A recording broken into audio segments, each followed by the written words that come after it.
There's a narrative this world loves to preach, that a woman's worth is tied to who's beside her, that her value rises or falls based on whether or not a man walks through the door of her life. But let me disrupt that lie today. There are women walking through fire with no hand to hold but God's.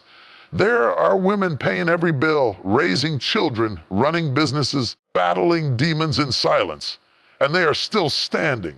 Living alone doesn't mean being lonely. Some women have chosen solitude because chaos once masqueraded as love. Some women have walked away from dysfunction that wore a wedding band. Some women aren't waiting to be chosen. They've already been chosen by God, and that's enough. See, you don't need validation from a man to be whole.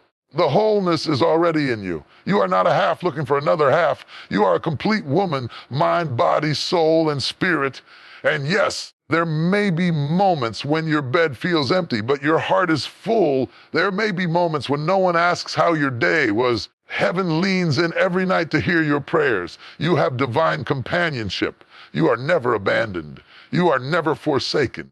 It takes courage to live alone in a world that equates femininity with dependency, but the truth is, God doesn't call the needy.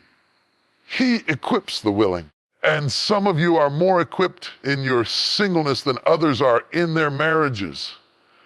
There is a calling on your life that doesn't wait for a wedding date. There is a ministry in your mouth that doesn't require a ring. There is an anointing on your life that doesn't need a partner to activate. You don't need to shrink to fit into someone else's idea of enough.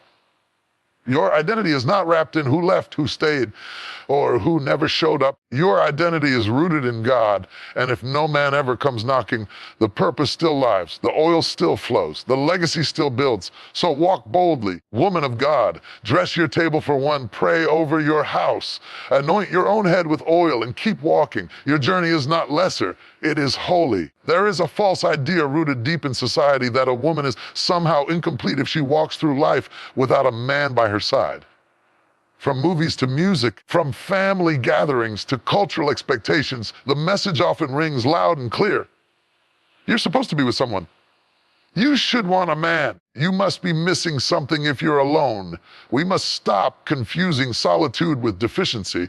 We must stop defining women by their relationship status, as if being chosen by a man somehow adds the final brushstroke to her identity. A woman is not born half. She is not walking around with missing pieces, waiting on someone else to complete the puzzle. No, she was formed in the image of God, whole, equipped, powerful, and called. See, a woman who lives alone and thrives is often misunderstood. People assume she's bitter or hard to love or too independent. But let me speak the truth. She has likely learned the cost of compromising her spirit to make someone else comfortable. She's walked through heartbreak that taught her she'd rather be alone in peace than partnered in confusion. She's not waiting for someone to rescue her. She's not searching for someone to give her a name, a house, a future, or a plan. She's building all of that with her own two hands and trusting God to supply what her strength cannot. And yes, she has lonely nights. Yes, there are days when she wishes someone would come home to her and say, "You don't have to do it all alone." But even in those moments, she doesn't fall apart. She wipes her own tears. She reminds herself of who she is. She turns on worship music instead of texting someone she knows will only pull her backwards. She has learned how to take herself out to dinner and enjoy her own company. She knows how to run errands, fix things around the house, pay her bills, and tuck herself in at night. She's not waiting to live. She's living. There's a quiet confidence in women like her, not loud, not boastful, but solid. You can feel it in the way she carries herself. She doesn't need to explain why she's alone because she knows being alone is not the same as being unworthy. She may not be wearing a wedding ring, but she wears a crown you can't see. A crown of experience, a crown of discernment, a crown of survival, a crown of knowing who she is and what she brings to the table. Let's stop the pity party we throw for women who live alone. Let's stop acting like they're waiting to be rescued from the sadness of their status. Many of them are more joyful, more fulfilled, more purpose, driven than people who sleep beside someone every night and still feel empty inside. There is strength in being a woman who can sit with her own thoughts and not be afraid of the silence. There is grace in being a woman who no longer begs for love, but walks in the knowledge that she is already deeply loved by the one who formed her. She doesn't need to explain her journey to anyone. She may have left a relationship that looked perfect on the outside, but was shattering her spirit. She may have walked away from a love that was more addiction than affection. She may have healed from a heartbreak that taught her. Next time, you won't settle for crumbs. She travels, she prays, she grows. She attends weddings without bitterness. She holds other women's babies without envy. She celebrates her friends and relationships because she knows their joy doesn't take anything away from her own. And when she walks into a room, she doesn't carry the shame of her singleness like a scar. She carries it like a badge, a testimony, a declaration that I waited, I healed, I grew. I chose myself when no one else could see my worth. This world often tells women, you need a man to be complete. But the truth is, man should come into a woman's life as a partner, not a patch, as a blessing, not a bandage. She doesn't need someone to fix her. She needs someone who knows how to stand beside her strength without being intimidated. Walk tall, walk bold. Take up space, build your dreams, fill your home with peace. Let your space reflect your spirit. And when you hear the whisper of doubt asking, why are you still alone? Answer back with truth. Solitude can be sacred. Solitude can be a sanctuary, a space not of absence, but of divine presence. It's not the same as loneliness. Loneliness is the ache of being disconnected, but solitude is the strength of being deeply connected to yourself, to God, to purpose. We live in a world that celebrates business, constant companionship, social gatherings, and noisy connections. There's this pressure to always be doing something with someone, to prove that you're not alone, to constantly post and perform for approval. But there's something deeply powerful about a woman who knows how to sit in silence and still feel whole. Many women have confused being alone with being unloved. But in truth, many people have been in rooms full of love and still felt unknown. Many have shared beds but not shared hearts. Many have smiled in pictures but cried behind closed doors. That's why solitude, when embraced, not feared, can become holy ground. In solitude, you remember who you are without the labels, without the job titles, the relationship status, social validation. You come back to your essence. You rediscover your power. Solitude is not about removing yourself from people forever. It's about stepping back long enough to stop being defined by others. It's where your boundaries are rebuilt. Your focus is sharpened. Your emotions are sorted. Your wounds are healed. And your faith is reignited. Some of the most sacred seasons in a woman's life are the ones where it was just her and God. No distractions, no applause, no one watching. Just her, learning how to be still and not be afraid of her own voice anymore. Yes, it's uncomfortable at first. The silence can be deafening when you've always used noise to avoid your truth. The stillness can feel heavy when you're used to constant movement. But don't run from the discomfort. Lean into it. There's gold in the silence. Solitude allows God to speak without interruption. It is in those hidden moments, crying on the kitchen floor, praying in the middle of the night, writing in your journal when no one's around, that you are being shaped. Your identity is being restored. Your spirit is being revived. Do not despise the season of being alone. It is not a punishment. It is preparation. It's not emptiness. It's exposure. Solitude reveals what's been buried. It brings to the surface what you've been avoiding. It uncovers the lies you believed about yourself and replaces them with divine truth. It's in solitude that you learn to be your own friend, your own advocate, your own intercessor. You learn that you don't need a room full of people to feel significant.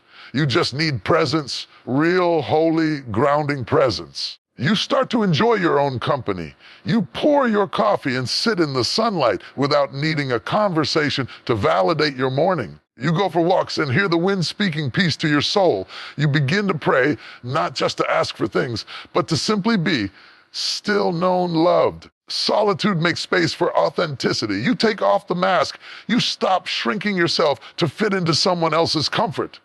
You stop explaining your worth. You just are, and that is enough. Think of the seed. Before it ever becomes a tree, it goes underground alone. Before the butterfly ever flies, must enter a dark cocoon alone. Before greatness emerges, there is always a season of isolation that shapes the soul. Some of the most powerful prayers you will ever pray are the ones you whisper when no one else is around. Some of the most sacred healing will happen in your solitude when you finally face the truth and forgive what hurt you. Some of your greatest breakthroughs will not happen in front of a crowd, but in the quiet of your room where only God can see your tears. This world may never celebrate your solitude. It may always try to push you towards someone, something, or somewhere else. But you don't need to explain your quiet season. You don't need to defend your peace. Your solitude is not a shame. It is a sanctuary. It is not your weakness. It is your womb of strength. It is not your waiting room. It is your holy ground. So light the candles, play the music, clean your space, cook your meals, make your home feel like peace. Not because you're waiting for someone to join you, but because you deserve to dwell in joy right now. For far too long, women have been fed a lie that says you're not truly complete until someone chooses you, that you're not fully whole until you take someone's last name, that your life finally begins at I do. You are not born incomplete. You were not created as a fraction of a person waiting on a partner to fill in the blanks. Before you ever loved a man, before you ever wore a ring, before you ever dreamed of forever with someone else, God saw you as whole, entire, lacking nothing. This world teaches women to wait for completion, to hold their breath until someone arrives and defines them. You're told your value rises when you're married, your purpose finally kicks, and when you're joined to someone else. But that thinking is flawed, fragile, dangerous. Marriage is a blessing. It is sacred. It is a gift from God. But it is not the source of your identity. It is not the foundation of your joy. It is not the only route to fulfillment. God's design for you did not begin with a husband. It began with him. You were fearfully and wonderfully made in his image, knit together with intention, sealed with purpose. You were created with destiny before you were ever connected to anyone else. You are worthy because he breathed life into you. You are enough because he calls you by name. You are powerful because his spirit lives inside of you. There are women who have never been married, and they are full of wisdom, strength, joy, and peace. There are women who were married and chose to leave pain behind, and they are walking in divine purpose. There are widows who still radiate love and light because their wholeness was never defined by who stood beside them, but by who stood within them. Let's talk real. Some women got married thinking it would heal their brokenness. They believed a man would rescue them from insecurity, abandonment, fear, or low self-esteem. All that happened was magnification, because marriage doesn't heal what only God can. It's a mirror, not a bandage. That's why healing must happen before the vow. That's why self-love must grow before partnership. That's why wholeness must be rooted in God so no human can shake it. God never told you to wait on a relationship to step into your destiny. He never said, once you're married, then you're ready to serve. No, God calls you to be faithful where you are. He anoints you in your singleness. He assigns you purpose now. Don't wait until someone loves you to start loving yourself. Don't hold off on traveling, building, dreaming, growing until you're partnered. Live your life now. Walk in confidence now.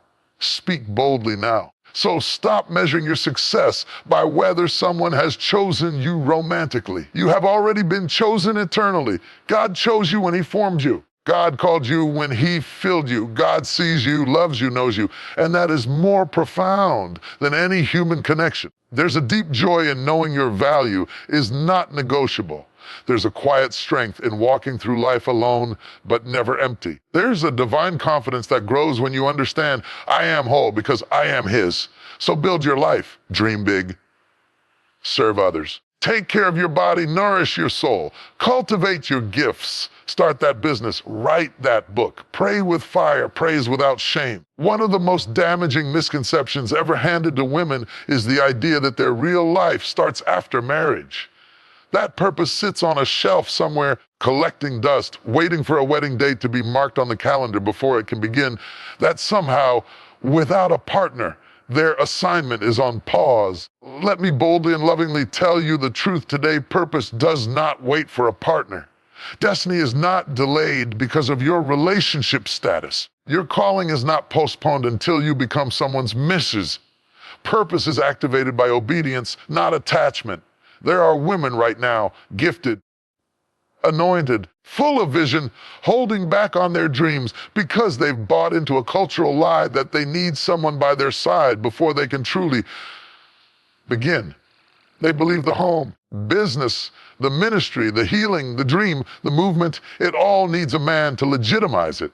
But look through scripture, look through history, look through your own life.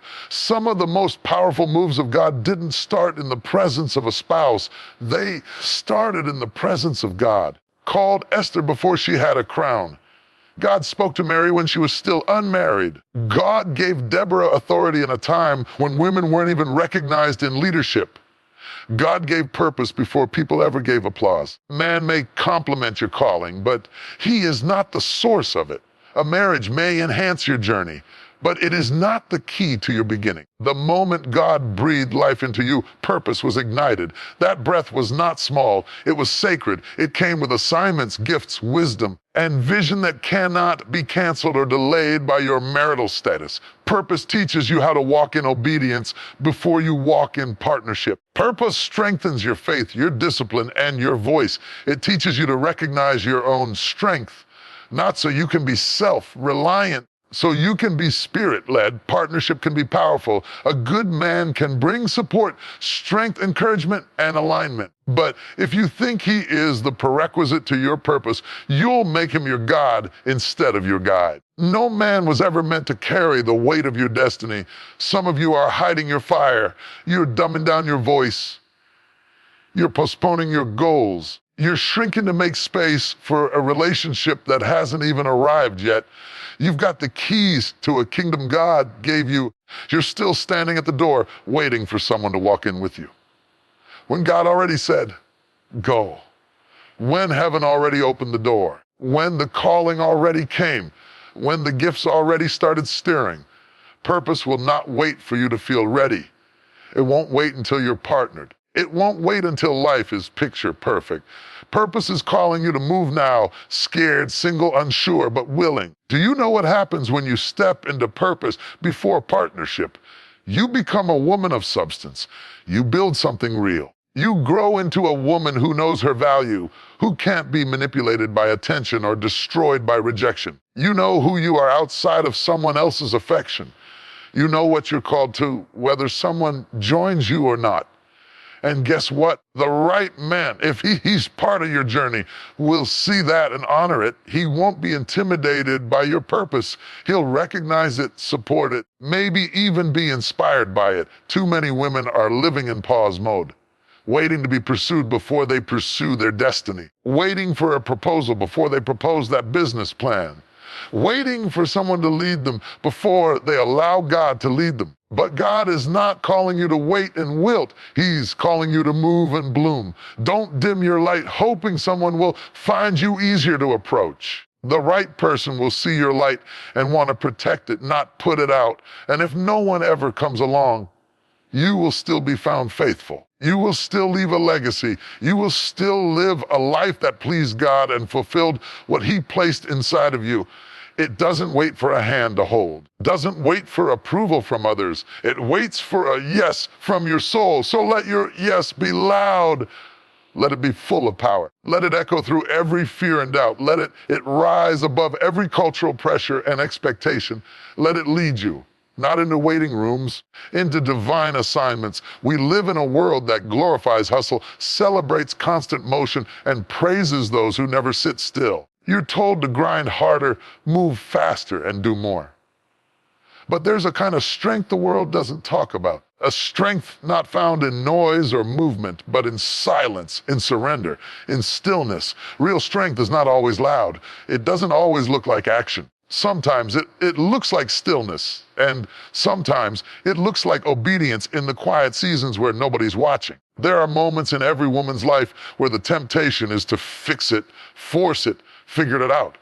When things get uncomfortable, we scramble for solutions. When people walk away, we run after them. When doors close, we try to kick them back open because we think movement equals control. We think doing something, anything, means we're strong. Stillness is not weakness. Stillness is not passivity. Stillness is spiritual confidence. It's standing in the middle of uncertainty and choosing not to be shaken. It's knowing that God is working behind the scenes, even when you can't see a single sign. There's a reason Scripture says, "Be still and know that I am God," because stillness invites knowing. When you stop moving, you start listening. When you stop striving, you start discerning. When you stop doing, you start receiving. And obedience. Obedience is where strength is built in the dark. When God tells you to stay put and you want to run, but you stay. When He says wait and everything in you wants to rush, but you wait. When He says forgive and your pride says no, but you forgive. That's strength. Some of the strongest women are not the ones shouting from platforms. They are the ones obeying God when no one understands them. They are the ones saying no to relationships that look good but aren't God. They are the ones walking away from places that feel safe but aren't aligned. They are the ones trusting God's timing when it feels like nothing is happening. Let's be honest, stillness is uncomfortable. It makes us confront ourselves, exposes our impatience, our need for control, our fear of the unknown. But that discomfort is sacred. It's the fire that purifies, the mirror that reveals, the test that transforms. Stillness is where identity is forged. You learn who you are when you're not being busy, not being praised, not being needed, just being. And that being is where God speaks. That being is where healing happens. Being is where you finally hear Him say, "You are enough." When you're still, God can position you. When you're obedient, God can promote you. If you're too busy trying to manufacture your own miracle, you'll miss what He's trying to do with your surrender. Some of you have been taught that strong women always fight, always speak, always move. But there's another side to strength that's often overlooked. The strength to rest, the strength to hold your peace, the strength to wait for the right time, the strength to walk away without burning everything down, the strength to obey God even when it doesn't make sense. It takes strength to stop striving. It takes strength to stay silent when you want to defend yourself. It takes strength to release what you thought you needed. It takes strength to follow God in the dark. You may not see it instantly. You may not feel it emotionally, but something breaks in the spirit when a woman chooses to obey God over her emotions. Something shifts when she decides that waiting on Him is worth more than rushing toward man-made promises. Because the enemy knows that when a woman learns to move in sync with God, not culture, not timelines, not pressure, she becomes unstoppable. When she no longer reacts but responds. When she no longer panics but prays. When she no longer needs to prove herself, simply walks with quiet confidence. That's real power.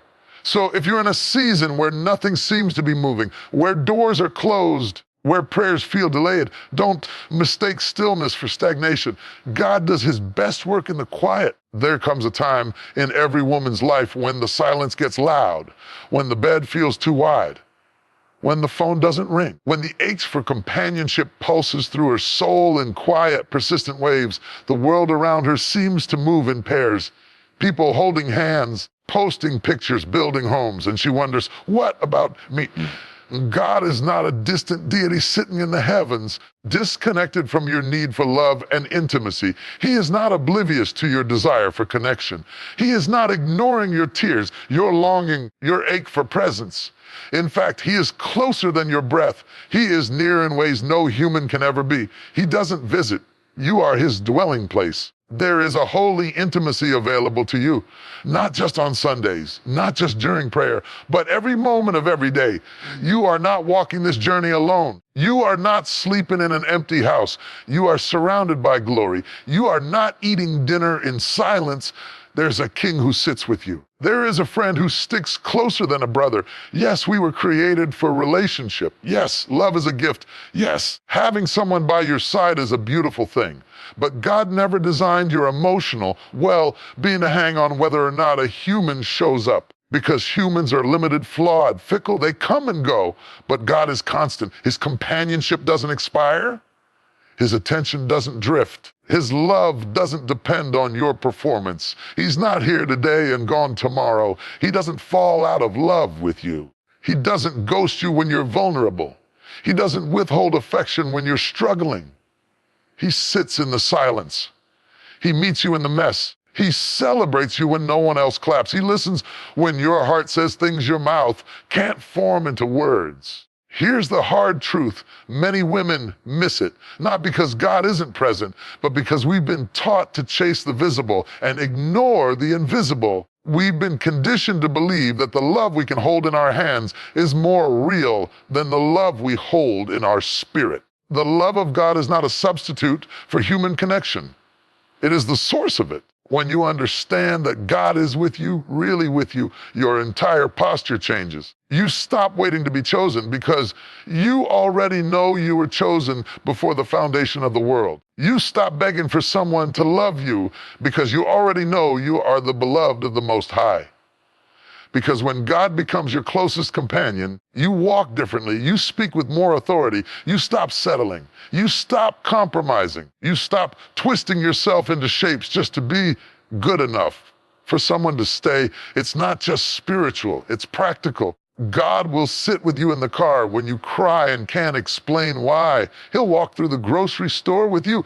He'll whisper to you when anxiety hits. He'll nudge you gently when you're about to settle for less. He'll strengthen you when the nights are long and you feel unseen by the world. Some of you have never experienced that kind of companionship with God. Not because it's not available, because you've been trying to get from people what only God can give. You keep placing divine needs on human shoulders and it's exhausting you. You want someone to affirm you. God calls you beloved. You want someone to protect you. God surrounds you with angels. You want someone to hear you. God listens before you even speak. You want someone